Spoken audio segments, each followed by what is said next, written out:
भदोही के ज्ञानपुर के विधायक रहे विजय मिश्रा का नाम पूर्वांचल के बाहुबलियों में यूं ही नहीं गिना जाता।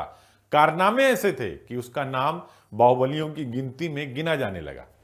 उसके बाहुबल और खूंखार इरादों का अंदाजा इसी बात से लगाया जा सकता है कि उस पर एक डीआईजी से सुरक्षाकर्मी की हत्या का इल्जाम लगा था। 2003 में इलाहाबाद के तत्कालीन डीआईजी के साथ विजय मिश्रा भिड़ गया। 14 मई 2003 को सुबह उसकी गोली मारकर हत्या कर दी गई, जो उसका गनर था। बाद में जांच के दौरान जब सबूतों का अभाव देखा गया और गवाहों की कमी, तो इस मामले में विजय मिश्रा बरी हो गया। फिर या ये कह सकते हैं कि यहां भी उसकी हनक के आगे किसी की बोलती नहीं निकली और बाहुबली विजय मिश्रा जीत गया। लेकिन कहते हैं कि दौड़ते सब हैं, लेकिन वक्त से तेज कोई नहीं दौड़ता। शायद यही विजय मिश्रा के साथ भी हुआ। के मुताबिक जुलाई 2010 में बीएसपी सरकार के मंत्री नंद कुमार नंदी पर प्रयागराज में बमों से हमला हुआ।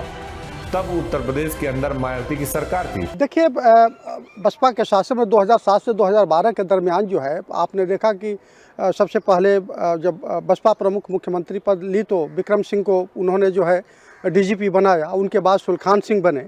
ये दोनों बहुत ही ईमानदार किस्म के अधिकारी थे और मायावती जी का भी कानून व्यवस्था को लेकर के अपना एक आग्रह था, वैचारिक प्रतिबद्धता थी कि नहीं जो है हम राज्य में चाहे जो भी माफिया हो, किसी जाति का हो, किसी धर्म का, उसको बख्शेंगे नहीं।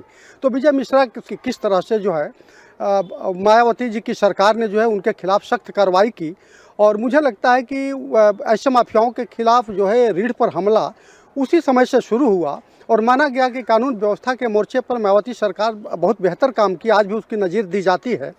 तो वो विजय मिश्रा जिस तरह से उभरते हुए एक राजनीति में सितारे के तौर पे कोशिश करने के प्रयास में रहे, लेकिन ऐसा कुछ बहुत सफल होते हुए नहीं दिखे। फरार रहते हुए विजय मिश्रा पर मायावती सरकार में मंत्री नंद गोपाल गुप्ता नंदी पर हमला करवाने का आरोप लगा, क्योंकि आज की तारीख में जातिगत आधार पर भी राजनीति करवट ले चुकी है, धार्मिक आधार पर भी करवट ले चुकी है। ऐसे में विजय मिश्रा या आप डीपी यादव या बाकी जो आप माफिया देख सकते हैं, आपराधिक चरित्र के बाहुबली लोगों को देख सकते हैं, मुझे लगता है कि अंततः जो है उनका परिणाम जो है बहुत समाज हित में या यूं कहें कि राजनीति के हित में नहीं है।